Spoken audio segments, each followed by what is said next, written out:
Nasa mahigit 3,000 pamilya sa Eastern Visayas ang bibigyan ng bahay ng gobyerno sa araw na ito. Sila ang mga residenteng nasalanta ng Bagyong Yolanda noong November 2013.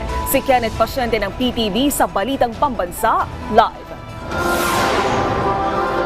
Yes, Naomi, papangunahan nga ni Pangulong Ferdinand R. Marcos Jr. ang pamamahagi ng mga housing unit para sa mga biktima ng Super Typhoon Yolanda dito sa Eastern Visayas. 3,517 na housing units ang nakatakdang ipamahagi ng pamahalaan sa mga individual na nakaranas ng hagupit ng Bagyong Yolanda noong 2013. Mismo ang Chief Executive ang mangunguna sa turnover ceremony ng mga housing project sa ilalim ng Yolanda Permanent Housing Program o YPHP ng National Housing Authority. Kabilang sa ipapamahagi ng gobyerno ang mga unit sa Leyte na kinabibilangan ng Cool Spring Residences, Riverside Community Residences, Mount Eagleville Subdivision, Coconut Grove Village, Dagami Townville at Pastranaville.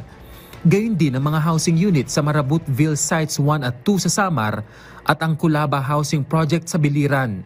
Tinatayang nasa 22 square meters hanggang 28.60 square meters ang lawak ng floor area ng bawat housing units. May kwarto na rin ito at ekstrang espasyo sakaling nais pang pagandahin ng mga benepisyaryo. Malaking bagay na rin dahil bukod sa libreng bahay at lote, wala na rin silang babayarang amortization. Tiniyak din ng NHA na naipatayo ang mga housing project na ito sa mga ligtas na lugar.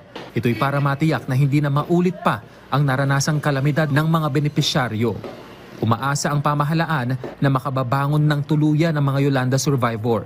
Hanggang nitong December 31, 2024, halos 2,000 sa mga unit na ito ay na-occupy na ng mga benepisyaryo na tinukoy ng Local Interagency Committee.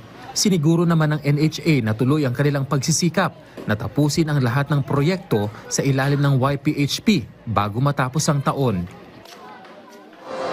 Naomi, sa mga oras na ito ay nandito tayo sa venue kung saan nga gaganapin yung aktibidad at sa mga oras na ito ay nandito na yung mga benepisyaryo at ilang opisyal ng National Housing Authority at mahigpit na rin ipinatutupad yung seguridad dito para sa pagdating ng Pangulo para pangunahan ang naturang aktibidad. At yan na muna ang latest. Balik sa iyo, Naomi.